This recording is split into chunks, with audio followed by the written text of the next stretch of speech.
Hi, I wanted to talk to you guys today. I wanted to share with you guys a strange experience that I had hunting in the woods one time. This happened in 2013 in the spring.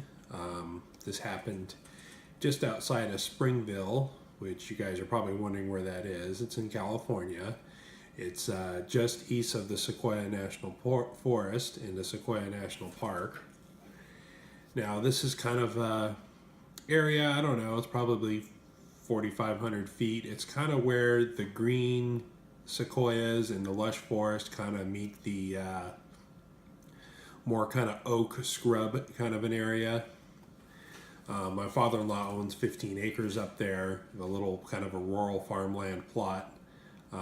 This didn't take place on his property, but the main road that goes through there that his house off of, about 15-20 minute drive up the road, about 4 or 5 miles, there's a forest ranger road, a fire road, that we go hunting on frequently. In the fall we hunt for deer there, and other times of year we hunt squirrel and coyotes and that kind of stuff. And I'm not much of a coyote hunter. I enjoy hunting deer and birds and all that kind of stuff, but my brother-in-laws and my cousins-in-laws, those are the ones that are really after the coyotes and bobcats, and I don't have a problem with it. I enjoy going with them, but I'm not much of a predator hunter. So this happened in spring of 2013. My brother-in-law and we were up there for the weekend to spend a couple days in the woods, and it was a Saturday night, I believe, and we decided let's go hunting. Let's go do some coyote hunting. So I loaded up my AR-15, and I think he had a lever action 357 or something like that. Not that it matters too much, but it was about 5 or 6 at night, and I think around that time it got dark around 6:30 or 7. So this is the mid to late springtime, probably like April or May. Sorry, I don't have the exact dates for you. It's not the type of thing you remember. And I tried looking through some old pictures to see if I can get an exact date on this, but spring 2013 is about as close as I could get. So we go down this fire road. It's kind of a real twisty mountain road to get up there, and then you park kind of at the entrance, and you hop over to this little gate, and there's a little man trail there. And we've gone down this fire road, and the first, I don't know, half mile of this fire road is really lush green forest, but you think of the deep dark woods, and then it kind of opens up and peters out, and it's more oak trees and deciduous trees and brush, and there's lots of cow pies around. It's kind of BLM land. You can tell that a lot of cows get to graze there, and we found bear poop and bear tracks and coyote tracks, and seen rabbits and everything else. I mean, this is in the woods in the Sierra, so every kind of creature you can imagine lives up there. So we're going down the road, and there's this big clearing kind of off to the left of the road that's kind of going into a hillside, and there's a couple big oak trees in this clearing. Well, up towards the top of this clearing, there's a big oak tree and some rocks, and it kind of opens up to the meadow clearing area, which is probably 75 to 100 yards squared area, this kind of open clearing, until it goes back into some of the brush and the bush and the trees. Really pretty.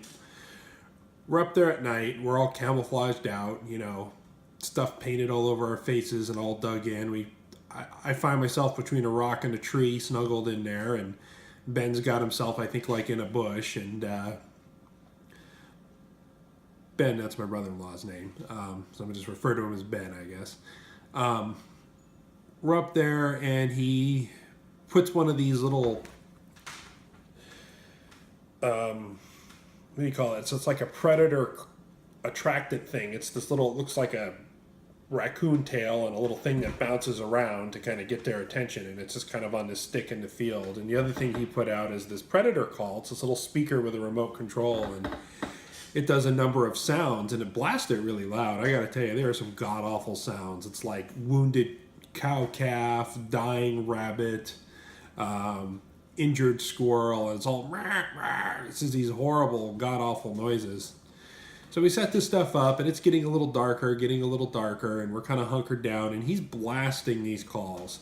And I can hear it just echoing, because we're kind of on top of a mountain, on the side of a mountain. I could hear it echoing down in the valleys. I can hear it going all around, bouncing off the rocks, and it's just, I remember the hair kind of standing up on my neck a little bit, thinking, wow, predator call, predator call. And we're looking for coyotes, obviously, but there's bears up there. There's known mountain lions up there. A big pack of coyotes. And it's kind of, we're just kind of sitting there in the brush, and, it kind of makes you think a little bit, wow, predator call. Well, we're sitting there. We probably sat there for an hour, hour and a half till it got too dark to where we couldn't really see anymore. And then, you got to stop hunting at that point. But it was towards the end, we're sitting there, and for about 15 or 20 minutes, we're under this big oak tree, and there was all leaf litter everywhere, tons of it, to the point where, like, if you moved the tiniest bit, you were going to kick up noise. Well, behind me, about 25 yards behind me under the big oak tree, I kept hearing stuff shuffling around, and it was kind of where the tree was on top of a hill, and then it kind of dropped off, and we were kind of on the other side of the hill. So the tree was up here, we were kind of down here. And so I couldn't really see what was going on the backside of the hill, but I could hear something crunching around in a leaf litter. But being dusk, there's squirrels and rabbits and raccoons I've seen up there, and it's a lively forest, so I didn't think much of it. So we're sitting there, we're kind of concentrating on this field, blasting this predator call. It's getting kind of dark to the point where you really kind of got to squint your eyes. And so I'm sitting there, and I'm hearing something crunch behind me, and I'm getting an odd feeling, really. The hackles raise up in the back of my neck like I'm being watched. Something isn't right here. Something's going on. And right around that time, I hear a whoosh, and this rock whizzes by my head. And I mean, it's like, the size of probably bigger than a beer can, smaller than a football, but pretty dang large, like the size of like a large can of beans. It's pretty good sized rock comes whizzing by my head, and it thumps down in the grass. And I was like, what the hell was that? And Ben looks over and says, didn't you see that coyote? And I'm like, I didn't see any coyotes. I've been staring out here the entire time. But I did see the rock whiz by my head. And by this point, I'm kind of, looking around with my rifle. I had a flashlight on my AR-15. It wasn't a very bright one. But I was kind of looking around, kind of peering, because it was kind of dusky, dark, and that's when human vision's at its worst, is when it's kind of between dark and dusk, and the flashlight, and I could kind of still hear something back there. And, Ben didn't really admit to, like, it was a rock. He says it was a coyote. I never saw a coyote. I remember hearing something whiz by my head and then looked down at the ground and seeing this rock that wasn't there before and hearing it crunch. Well, right after that, he got up. He kind of just bounced up, kind of started walking towards the field. He's like, let's go, Matt, let's go. Didn't really say much about it. I think he knew something was up, too, besides just done for hunting. And we gathered that stuff, and we're walking back. It's probably about 3/4 of a mile back to the truck, to the entrance of the fire road. And you got to remember, this is like 45 minutes from the nearest town. That town being Springville is about a 800 or 900 person population. It's all kind of rolling hills and farmland, very remote. Not a lot of people around in general. I mean, you drive this road all day long and maybe pass one other car. I've never, ever, in the years we've been going up there, 10 years, ever seen anybody else on this fire road. Very rarely do we ever see human tracks or bike prints or anything on this road. Like, it's not a very well-traveled road. So the rock going at me, anyway, we're walking back to the truck, and the entire time, I mean, by this point, it's dark. It's real dark. When stuff gets dark in the woods, it gets dark fast. So we're kind of walking up the road, and you kind of get the sound of like something pacing us behind us, 15, 20, 30 yards, just kind of out of flashlight range.